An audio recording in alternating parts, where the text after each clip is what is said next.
ti. Vem, ó Deus, vem, ó Deus, enche este lugar. Meu desejo é sentir teu poder, teu poder.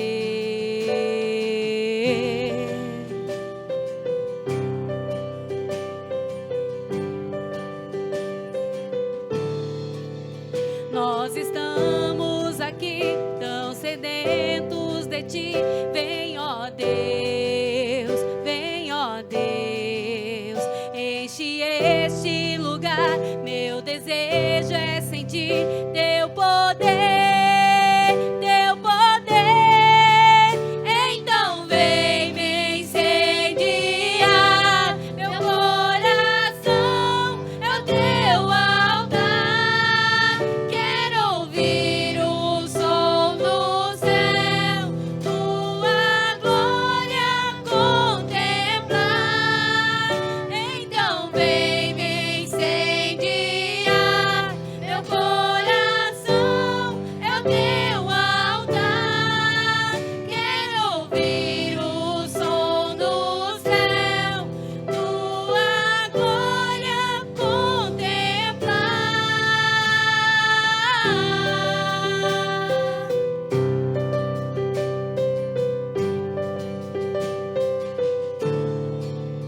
Nós estamos aqui tão sedentos de ti. Vem, ó Deus, vem, ó Deus, enche este lugar. Meu desejo é sentir teu poder, teu poder. Então vem me incendiar. Meu coração é o teu altar. Quero ouvir o som do céu, tua glória contemplar. Então vem me incendiar. Meu coração é o teu altar. Quero ouvir o som do céu, tua glória contemplar.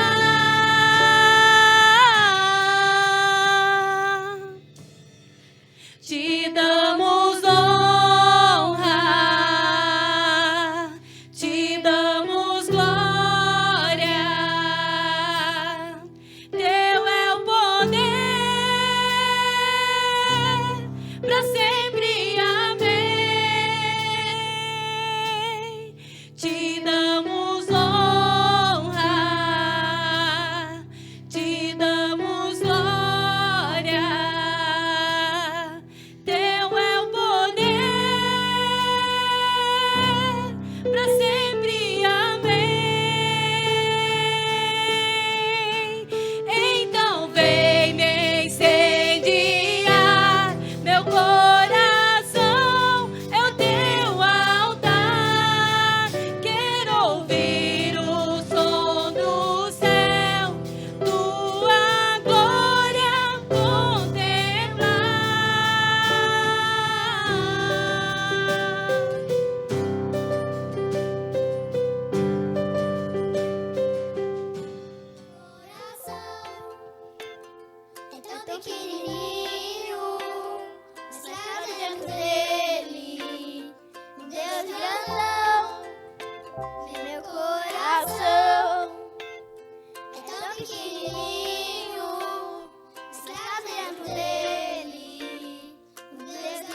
plantas, os rios e as montanhas.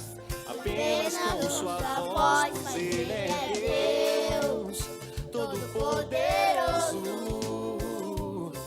Mas escolheu morar dentro do meu coração. É tão pequenininho, mas cabe dentro dele um Deus grandão. Meu coração é tão pequenininho, mas cabe dentro dele um Deus grandão. Esse é o Deus que não me deixa sozinho, não. E com seu carinho está me guardando. Ele é Deus, Todo-Poderoso. Mas escolheu morar dentro do meu. Mas escolheu morar dentro do meu coração. É tão pequenininho, mas cabe dentro dele um Deus grandão. Meu coração é tão pequenininho, mas cabe dentro dele um Deus grandão.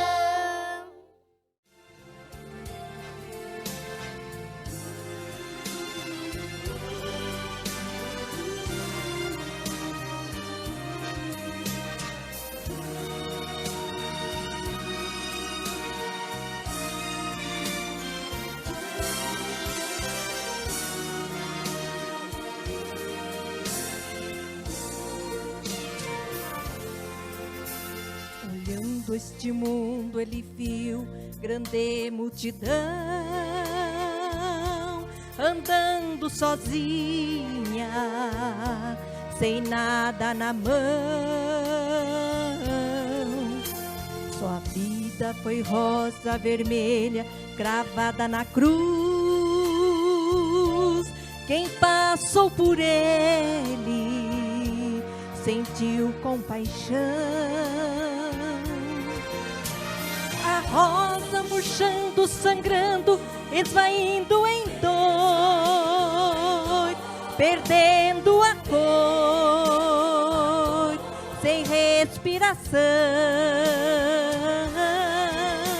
Mas o seu perfume se apega à mão que os magoou, e quem a feriu concebeu perdão. Agora seu sangue vertendo, caindo no chão, 3 dias morrendo, ó vil solidão. No 3º dia o mundo encheu-se de flores, e a rosa vermelha de novo brotou. Jesus é o lírio dos vales, rosa de Saron, até seus espinhos são marcas de amor. Agora ele vive a brotar um grande jardim. Se você quiser, serás uma flor, uma flor.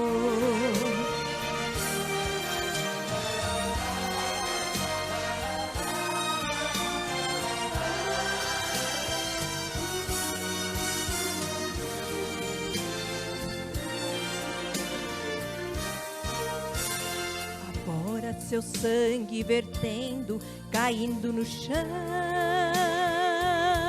3 dias morrendo, ó vil solidão. No 3º dia o mundo encheu-se de flores, e a rosa vermelha de novo brotou. Jesus é o lírio dos vales, rosa de Saron, até seus espinhos são marcas de amor. Agora ele vive a brotar um grande jardim. Se você quiser, serás uma flor, uma flor, uma flor. Amém, Jesus.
sobre o Deus que sabe me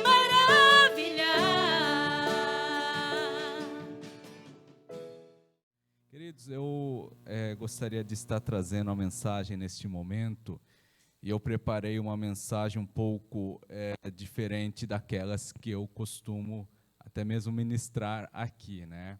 Ela vai ser mais um ensino da parte de Deus. Se os irmãos viram o tema da nossa mensagem de hoje, o tema trata a respeito da vinda de Jesus Cristo. Então, o tema escolhido para hoje, e eu vou aqui fazer menção de alguns textos, né? Eu vou fazer uma abordagem um pouco teológica e histórica, porque quando a gente fala a respeito da vinda de Jesus, né? Muita coisa vem na nossa mente, né? Quando será, né, que Jesus vai voltar? Jesus vai voltar, o que vai acontecer com a igreja? Quais são os próximos passos, as próximas profecias vindouras a respeito da vinda de Cristo? Então eu gostaria de nessa noite estar ministrando uma palavra voltada a respeito do entendimento que nós temos sobre a vinda de Jesus, né? Então, porque nós vivemos os últimos dias, nós vivemos a última hora. Na época de Jesus era a última hora. A gente está a alguns minutos, alguns segundos de sermos arrebatados, e eu gostaria de, com a ajuda do Espírito Santo de Deus, estar ministrando essa palavra. E a pergunta então é: quando Jesus vai voltar?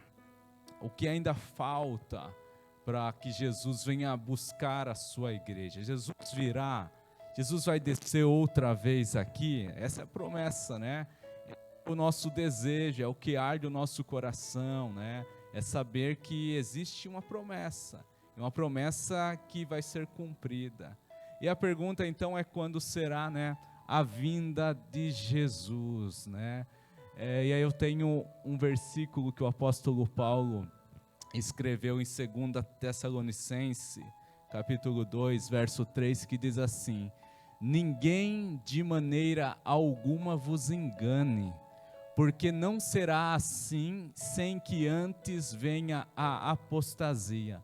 Então a primeira coisa que o apóstolo Paulo aqui diz, né, é que a vinda de Jesus, a segunda vinda de Jesus, né, ela não acontecerá sem que antes aconteça a apostasia, o esfriamento da fé. E isso a gente vê aos montes, né? A apostasia, o esfriamento da fé, as pessoas que se desviam, né? São tantos escândalos que nós vemos hoje, que isso daqui já é uma coisa que é natural, já ficou, né, para trás, a apostasia. Mas não só a apostasia, né? A segunda vinda de Jesus não acontece sem que antes venha a apostasia, mas tem uma outra questão: e se manifeste o homem do pecado, o filho da perdição. Então, a segunda vinda de Jesus aqui, ela não vai acontecer enquanto não se manifestar o homem do pecado, o filho da perdição, que a Bíblia chama de anticristo. Então, enquanto o anticristo não aparecer no mundo, não acontece a vinda de Jesus. Ninguém vos engane, porque não acontecerá a nossa reunião com Cristo antes que venha a apostasia e o homem do pecado e o filho da perdição. Verso 4: o qual se opõe e se levanta contra tudo que se chama Deus ou se adora, de sorte que se assentará como Deus no templo de Deus, querendo parecer Deus. Então, quando Jesus vai voltar, a última profecia a respeito da vinda de Jesus para a igreja, que a gente tem que entender, separar o que são as profecias para a igreja e o que são as profecias para os judeus, né? Para a igreja será então o aparecimento do homem do pecado, do filho da perdição, que é o anticristo. Quando o anticristo se manifestar nesse mundo, a igreja sobe com Jesus. Quando o anticristo surgir nesse mundo, a igreja será arrebatada. E quando que ele vai surgir, né? Aonde que eu encontro as características desse homem que a Bíblia chama de homem do pecado, filho da perdição? Eu encontro num livro chamado o livro de Daniel. Existem 2 livros que tratam a respeito das coisas do fim. O livro de Daniel e o livro do Apocalipse, né? Eu não sei, mas o primeiro livro que eu li na Bíblia foi o Apocalipse, né? Ainda muito pequeno, eu não sei, eu lembro até hoje, estava na igreja, tendo culto, eu peguei a Bíblia do meu pai, estava sentado na igreja Filadélfia, de Capão Bonito ali, e comecei a ver, né? Encontrei lá algumas coisas, comecei a ler, e foi o primeiro livro que eu li, né? O Apocalipse, e depois o livro de Daniel, que tratam das coisas futuras, né? Daquilo que ainda está para acontecer. E durante muito tempo estudei muito esse livro. E para que o anticristo apareça aqui na terra, segundo a escatologia bíblica, são necessários 4 reinos, né? Primeiro o mundo será dominado por 4 reinos. Depois desses 4 reinos vai vir o reino do anticristo. E depois o reino milenar, que é o reino do nosso Senhor e Salvador Jesus Cristo. Então vou tomar por base o livro de Daniel, no capítulo 7, a partir do verso 2, que diz assim: falou Daniel e disse, ele está vendo o futuro, né? Deus revelou para Daniel o que ia acontecer nos nossos dias, tá? Então, falou Daniel e disse, eu estava olhando na minha visão da noite, e eis que os 4 ventos do céu combatiam no mar grande, e 4 animais grandes, diferentes um dos outros, subiam do mar. O primeiro era como leão. Então Daniel vê 4 animais, né? Antes do surgimento do anticristo, surgirão 4 animais. 4 animais são 4 reinos. Então, o primeiro reino que ele vai olhar é o reino, né, que parece como um leão, que tinha asas de águia. Eu olhei até que lhe foram arrancadas as asas, e foi levantado da terra, e foi posto em pé como um homem, e foi-lhe dado um coração de homem. Esse reino, né, trata-se do reino babilônico, o reino do rei Nabucodonosor, que já aconteceu, que já passou, né? E qual que é a semelhança desse reino do rei Nabucodonosor? Alguém que era um animal e se põe de pé como homem. A Bíblia diz que quando o rei Nabucodonosor criou a grande Babilônia, né, os jardins suspensos da Babilônia, que é considerado uma das 7 maravilhas do mundo antigo, ele, quando criou a Babilônia, ele exaltou-se, ele se orgulhou, né? Então chegar até a varanda e vai dizer, não é esta a grande Babilônia que eu fiz para a minha adoração e para a minha magnificência? E quando ele disse essas palavras, veio uma voz do céu e disse assim, rei Nabucodonosor, porque você se orgulhou, porque quis adoração para si, você vai perder a sua consciência por 7 tempos. Durante um período de 7 tempos, você vai ficar sem consciência e você vai ser contado entre os animais. Isso aconteceu. O rei Nabucodonosor perdeu a sua consciência e passou a viver como um animal, a comer como um animal, a pastar como um animal, até que se passaram 7 tempos, né? Alguns dizem que 7 tempos são 7 anos. Mas quando o orvalho caiu do céu depois desse período, e ele recuperou a sua consciência, ele vai olhar para o céu e vai levantar a mão e dizer, só o Senhor é Deus, só o Senhor é Deus. E ele então sai da condição de um animal e se põe de pé como um homem. Então esse primeiro verso, esse primeiro reino já passou, né? E depois Daniel continua dizendo assim no verso 5, continuei olhando, e eis aqui o segundo animal, semelhante a um urso, o qual se levantou de um lado, tendo na boca 3 costelas entre os seus dentes, e foi-lhe dito assim, levanta-te e devora muita carne. Então Daniel vê um urso, segundo animal, um urso, que se levanta mais de um lado do que do outro. Está falando a respeito do segundo império a dominar o mundo, que foi o Império Medo-Persa.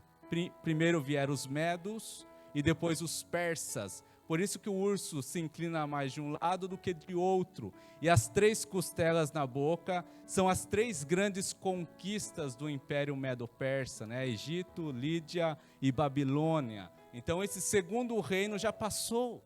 O primeiro reino é a Babilônia, já passou, o segundo também. Ele continua dizendo assim, no verso 5, ou é 6? 6.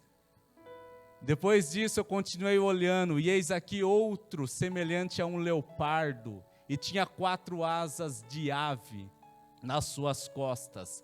Também tinha também esse animal 4 cabeças, e foi-lhe dado domínio.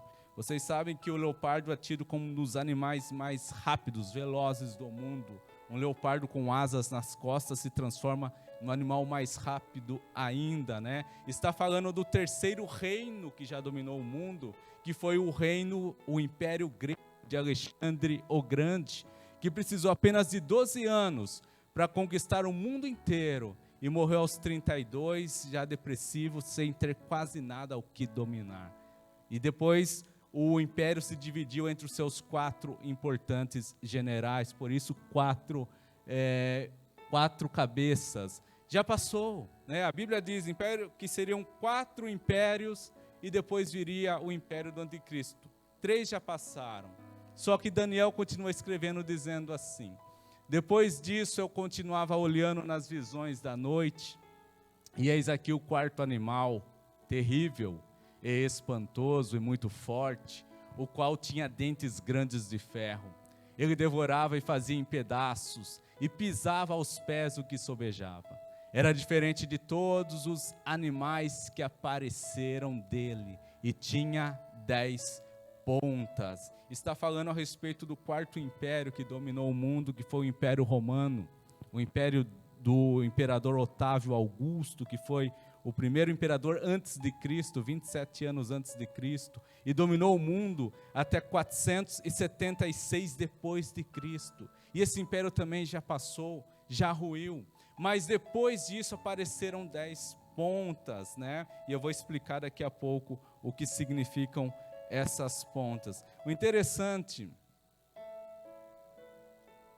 é que na época de Daniel, o rei Nabucodonosor, que era o rei, né, do Império Babilônico, teve um sonho, né? No capítulo 2 de Daniel, o rei teve um sonho. E ele sonhou também, né, com 4 reinos. Só que ele sonhou o reino não como animais, mas como uma estátua. Eu tenho até a imagem aqui do sonho do rei, né, aonde o Império Babilônico foi representado pela cabeça de ouro. O segundo império a dominar o mundo, o Império Medo-Persa, foi representado pelos braços de prata. O terceiro império foi o Império Grego, representado então pelo ventre de bronze. E o 4º império, representado pelas pernas, né, de ferro, foi o Império Romano, e também tinham 10 dedos. Mas sabe o que é o interessante aqui? Ela traz aquela pedra. A Bíblia diz que uma pedra foi cortada sem mãos, e veio e esmiuçou essa estátua, esses reinos da cabeça aos pés, transformando tudo em poeira, e não se achou-se lugar para eles, e essa pedra se transformou num grande monte, aonde um ancião de dia se assentou. O seu cabelo era branco como a lã, os seus olhos como chamas de fogo, e todo o olho o verá, e toda a língua confessará, todo o joelho se dobrará perante esse reino que está para vir, que é o reino do nosso Senhor e Salvador Jesus Cristo. Amém, queridos? Glória a Deus. Mas Daniel diz então, tirando o sonho do rei, voltando lá, ele diz assim, né, sobre as 10 pontas. Ele diz assim: estando eu considerando as pontas, eis que entre elas subiu outra ponta pequena, diante da qual 3 das primeiras foram arrancadas. E eis que nessa ponta havia olhos, como olhos de homem, e uma boca que fala grandiosamente. Essas pontas, essa ponta que se levanta entre as 10 pontas, está falando a respeito do reinado do anticristo.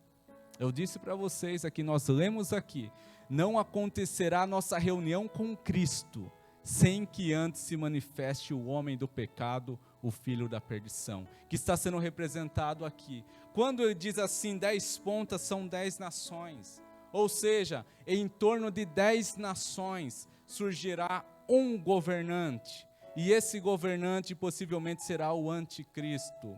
Você sabia que hoje no mundo nós temos organizações como o G7, que são os 7 países mais ricos do mundo, com a adesão da Rússia pelo seu poderio bélico, passou a ser G8.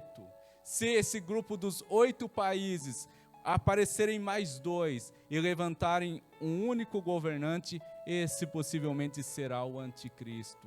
Você sabia que hoje nós temos a ONU? A ONU é formada por 5 nações com cadeiras cativas e 5 nações com cadeiras rotativas. São 10 nações todos os anos. Se entre essas 10 nações que compõem a Organização das Nações Unidas se levantar um governante, e a partir do ano que vem nós teremos a troca do porta-voz das Nações Unidas, se levantará um governante, esse possivelmente será o anticristo. Eu estou aqui mostrando para você o caminho preparatório, não para a entrada e o aparecimento do anticristo, mas para o arrebatamento da igreja. Porque quando ele aparecer, a igreja será arrebatada. Por isso, prepara-te, ó igreja, para te encontrares com o Senhor, o teu Deus. Prepara-te, o Senhor está voltando. Em Apocalipse, capítulo 13, João, o escritor do Apocalipse, ele vê 2 bestas, a besta que sai da terra e a besta que sobe do mar. A besta que sai da terra, não é que vai sair um animal da terra, não é isso, né? A besta que sai da terra está falando do falso profeta, de alguém que está aqui numa situação firme. Terra fala a respeito de firmeza, numa situação estável, né? E esse vai apoiar o reinado do anticristo. O líder mundial, né, religioso, vai estar apoiando o anticristo. Então, quando a Bíblia fala assim, que surge uma besta da terra, está falando de alguém que está numa situação estável aqui na terra, que vai apoiar, vai estar junto com o anticristo. E depois a besta que sobe do mar, não vai ser o Godzilla, pode ficar tranquilo, né? Não vai sair nenhuma fera do mar. Mar significa uma situação de hostilidade, né? Ou seja, alguém numa situação de instabilidade vai surgir. Há pouco tempo atrás, nós estávamos passando por uma situação de instabilidade no mundo inteiro com a pandemia. Há pouco tempo atrás. E é nessa circunstância que o anticristo vai surgir, em torno de 10 nações, para conquistar o mundo por permissão divina, por tempo e por metade de tempo, ou seja, 3 anos e meio, ou 42 meses, ou 1260 dias, será o período do reinado do anticristo aqui na terra. Quando Deus chama ele de besta, é porque ele não passa de uma fera que morde, que destrói, que mata, que não tem piedade. Agora, da onde virá o anticristo, né? Se a gente está aqui falando a respeito dele, da onde que ele viria? Bom, queridos, ele tem que ser de descendência judaica, né? Porque os judeus não aceitam alguém se assentar no trono do Messias, né? Porque os judeus estão até hoje esperando a vinda do Messias. O judeu não acredita que Jesus Cristo que veio, morreu na cruz do Calvário, ressuscitou ao 3º dia, era o Messias prometido. Eles não acreditam. Eles estão esperando ainda a vinda do Messias, né? E Jesus disse assim lá em João 5,43, eu vim em nome do Pai e vocês não me reconheceram. Outro vai vir em seu nome e estes vocês aceitarão. Ele está falando a respeito do anticristo e os judeus vão aceitar. Então ele tem que ter, né, uma descendência judaica para se assentar no trono que está ou que vai ser feito em Jerusalém. Se ele é de descendência judaica, ele tem que vir de uma das 12 tribos de Israel, né? Você sabe que em Gênesis 49, Jacó vai abençoar os seus filhos, os 12 filhos de Jacó, que deram origem às 12 tribos, né? Cada filho uma tribo. Quando Jacó vai abençoar a tribo de Judá, Jacó disse assim: Judá, o cetro não se arredará de ti, Judá. O cetro estará em tuas mãos, Judá, até que venha Siló. Siló é a quem pertence o cetro. E a eles os povos congregarão. Está falando a respeito de Jesus. Lá em Gênesis, então, já existia a profecia da vinda de Jesus Cristo. O cetro não se arredará de ti, até que venha Siló. E a eles os povos se congregarão. É por isso que quando Judá saía para as batalhas, eles carregavam a bandeira com um leão. E lá no Apocalipse, Jesus é chamado o leão da tribo de Judá, o vencedor de todas as batalhas, o vencedor invicto. Mas o interessante é que quando ele chega na tribo de Dan, seu outro filho, né? Foi abençoando os 12 filhos, as 12 tribos. Quando ele chegou para Dan, seu filho Dan, ele disse assim: Dan será serpente no deserto. Dan será uma víbora no deserto. Dan vai morder o calcanhar do cavalo, fazendo com que o seu cavaleiro caia por detrás. Dan julgará alguém como uma das 12 tribos de Israel. Interessante que a tribo de Dan foi riscada do livro do Apocalipse. Quando a gente lê o livro do Apocalipse, tem lá o relato dos 144 mil, 12 mil de cada tribo de Israel, e a tribo de Dan não é contada. O que teria feito a tribo de Dan para que Deus riscasse o seu nome do livro do Apocalipse? Você sabe quem é tratado como antiga serpente aqui na Bíblia? O diabo, Satanás. Desde o Éden, ele é tratado como a víbora, a serpente. O interessante é que a tribo de Dan também estava no monte da maldição, né? O monte Ebal, ao invés de ficar no monte Erezim. Bom, queridos, e aonde estaria a tribo de Dan hoje? Nós estamos falando do passado, das questões históricas, teológicas, da escatologia bíblica. Aonde estaria a tribo de Dan nos dias atuais? Quando Salomão morreu, o reino foi dividido em reino do norte, reino do sul. No reino do norte ficaram 10 tribos, inclusive a tribo de Dan ficou no lado norte. No sul ficaram 2 tribos, Judá e Benjamim. As tribos do lado norte, juntamente com a tribo de Dan, foram guerreadas, né, por Sargão II. Em 721 a.C., Sargão II guerreou contra as 10 tribos do norte, e as tribos se espalharam por vários lugares do mundo, principalmente pelos lados nórdicos da Europa, onde você tem Finlândia, onde fica a Noruega, onde fica a Dinamarca. O interessante é que entre esses países, né, esse país Dinamarca, a pronúncia dela no inglês é Denmark, a marca de Dan, né? Eu estou aqui tentando mostrar para vocês o caminho preparatório para o surgimento do anticristo nesse mundo. Porque muitos homens já tentaram dominar esse mundo e não conseguiram. Carlos Magno tentou dominar esse mundo e não conseguiu. Alexandre Magno tentou dominar esse mundo e não conseguiu.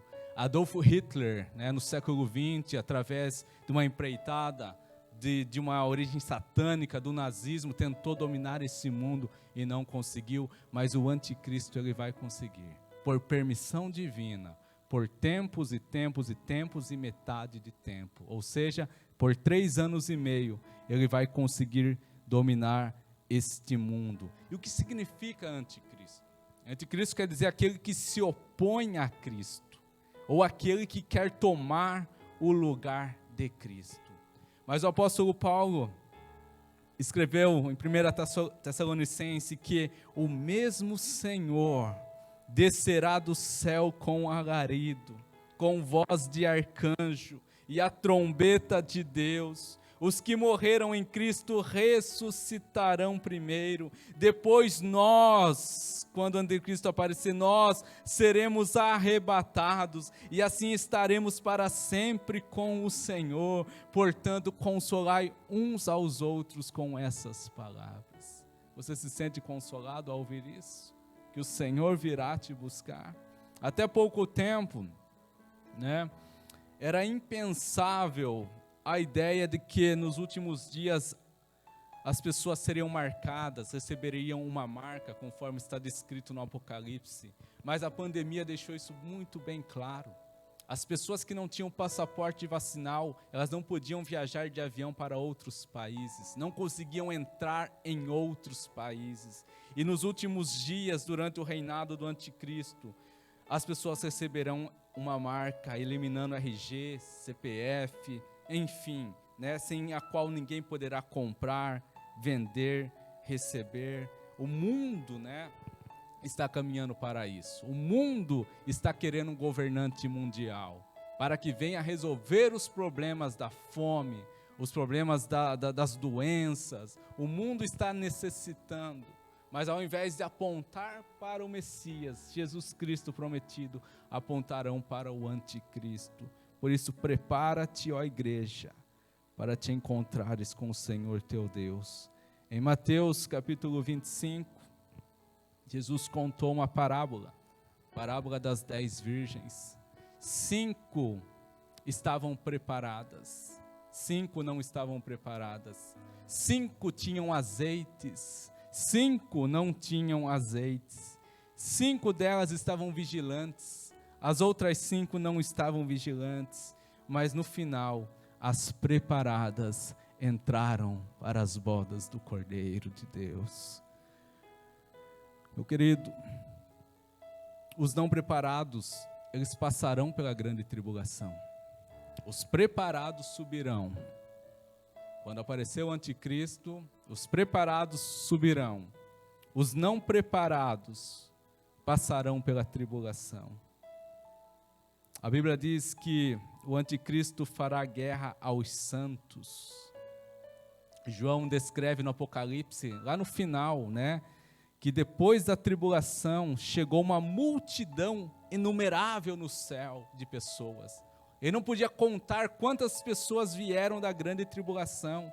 Foram aqueles que não estavam preparados, mas não aceitaram o reino do anticristo. Foram martirizados e morreram pelo Senhor. A pergunta é, nós passaremos pela grande tribulação?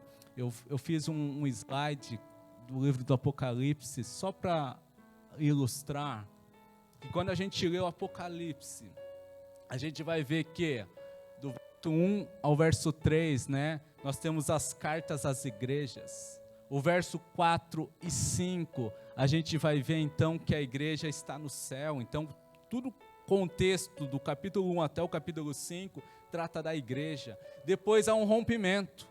A partir do verso 6, que começa o período da tribulação, existe um rompimento. A igreja não é mais falada no Apocalipse. Ela só vai ser falada no final, né? Só lá no final, novamente a igreja é falada. Por quê? Porque a igreja vai ser arrebatada. Porque quando surgiu o anticristo ali no capítulo 6, né, do livro do Apocalipse, a igreja estará no céu. E a igreja vai voltar com o Senhor, né? Nós voltaremos com o Senhor na batalha do Armagedon. Queridos, para quem ficar serão dias difíceis, né? A Bíblia diz assim: montes e rochedos caem sobre nossas cabeças e nos esconde da ira daquele que está sentado sobre o trono, porque é chegado o dia do Senhor. A Bíblia diz que o anticristo fará um pacto com Israel. Quando a igreja for arrebatada, ele vai dominar o mundo durante 3 anos e meio. Ele fará um pacto de 7 anos com Israel, mas vai quebrar esse pacto na metade, nos 3 anos e meio. E ele vai então se assentar no trono do Messias. Ele vai para Jerusalém, diz a palavra de Deus, quando Cristo vai para Jerusalém, se assentar no trono que está preparado para o Messias. E ele vai exigir adoração. E ele vai então estar sentado e vai levantar um cálice na sua mão, vermelho, com os sangues daqueles que morreram em Cristo. E diz assim que os judeus, nesse momento, reconhecerão que ele não é o Cristo prometido.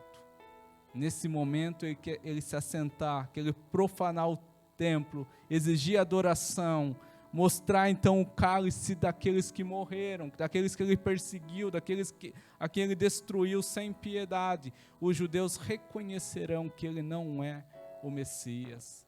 E a ira de Cristo vai se acender contra os judeus. A Bíblia diz que os judeus fugirão para o Monte das Oliveiras. E o exército do anticristo virá para exterminar os judeus. Os judeus sempre, desde a época de Abraão, de Isaac, de Jacó, de Moisés, eles já eram escravizados, já eram para ter sido destruídos. Hitler tentou uma empreitada para destruir os judeus, mas não conseguiu. E agora o anticristo vem com seus exércitos, cercarão os judeus no vale do Meguido, na batalha do Armagedon, apontarão os mísseis, o seu poder bélico contra os judeus, querendo destruí-los da face da terra. E a Bíblia diz que nesse momento virá um espírito de consolo sobre eles, as escamas cairão, eles estarão ajoelhados e eles clamarão: Senhor, lembra-te da promessa que o Senhor fez a Abraão, lembra-te da promessa que o Senhor fez a Isaac, que o Senhor fez a Jacó, que o Senhor enviaria o Messias prometido e nos salvaria. E é nesse momento que, quando o exército do anticristo apontará as armas para destruir os judeus, Jesus volta novamente. Jesus vem buscar a sua igreja no arrebatamento. E no final, quando os judeus clamarem novamente, Jesus volta com a igreja. E diz a palavra de Deus que Jesus vem vestido de linho branco, puro, e da sua boca sairá uma espada afiada para ferir as nações, para ferir o anticristo, e ele será derrotado. E o Senhor Jesus regerá com vara de ferro, e nele há um manto, e sobre a sua coxa está escrito que ele é o Rei dos Reis, o Senhor dos Senhores. E o mal será derrotado para sempre. E será lançado no lago de fogo. Os 3 primeiros moradores do lago de fogo será o anticristo, será Satanás e o falso profeta, que serão exterminados. E chegará o dia, queridos, Apocalipse 21, não sei se o Adalberto consegue colocar para mim, Apocalipse 21, verso 3 ao 5.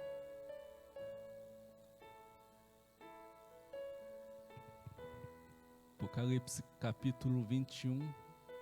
Então ouvi grande voz vinda do trono dizendo: eis o tabernáculo de Deus com os homens, Deus habitará com eles, eles serão povo de Deus e Deus mesmo estará com eles.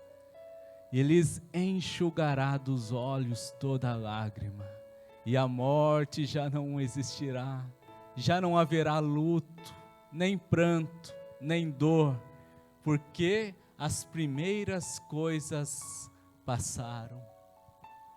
E aquele que está sentado no trono disse: eis que faço nova todas as coisas, e acrescentou: escreve, porque estas palavras são fiéis e verdadeiras.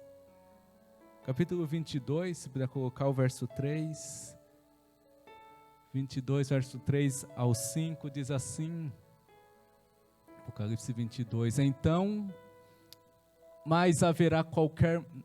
nunca mais haverá qualquer maldição, nela estará o trono de Deus e do Cordeiro, os seus servos o servirão, contemplarão a sua face, e na sua fronte está o nome dele. Então já não haverá noite, Nem precisarão eles de luz de candeia, nem da luz do sol, porque o Senhor Deus brilhará sobre eles e reinarão pelos séculos dos séculos. Amém. Amados, chegará o dia, e esse dia está próximo. Por isso eu digo, prepara-te, ó igreja, para te encontrares com o Senhor teu Deus. O anticristo está às vésperas de aparecer. O seu reino vai durar 3 anos e meio, mas nós teremos um reino eterno. E chegará o dia que nós subiremos, as nossas roupas, os nossos corpos serão transformados, aquilo que é mortal vai ser transformado pela imortalidade, aquilo que é corruptível será transformado pela incorruptibilidade, as nossas vestes ficarão brancas como essas lâmpadas, e nós subiremos cantando Maranata, ora vem Senhor Jesus. E ao final, nós estaremos diante de uma cortina, aonde Jesus, que veio nos buscar, Ele vai dizer assim, ó, esperem um pouco, igreja, esperem um pouco. E Ele então abrirá as cortinas, e a gente vai enxergar um grande trono, mas os nossos olhos não estarão no grande trono, mas em quem está sentado nesse trono.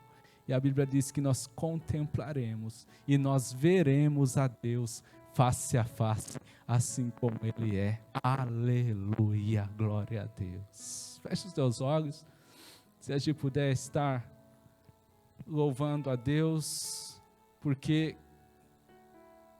essa é a promessa, que Cristo vem nos buscar, para o céu nos levará, o Cordeiro prometido voltará.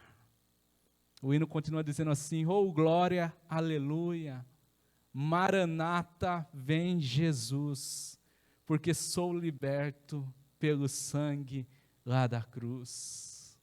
Venho o Consolador, sua glória e esplendor, sou liberto pelo sangue do Senhor.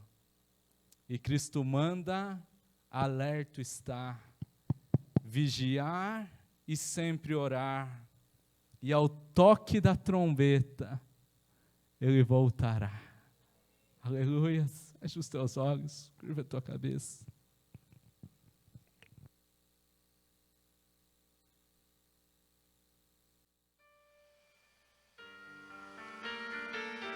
Aleluia.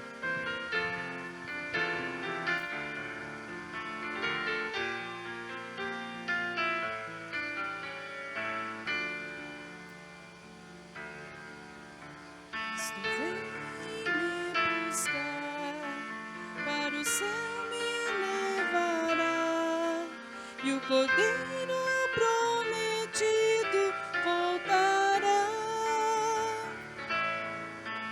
Cristo vem me buscar, para o céu me levará, e o Cordeiro prometido voltará.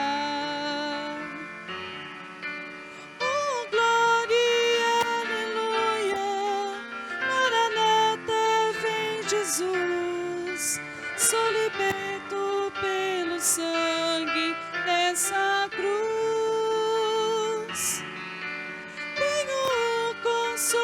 Consolador, sua glória e esplendor, sou liberto pelo poder do Senhor. Cristo vem me buscar, para o céu me levará, e o Cordeiro prometido, Ele manda atento estar, vigiar e sempre orar, para o toque da trombeta escutar. Oh glória, aleluia, Maranata, vem Jesus, sou liberto pelo sangue dessa cruz.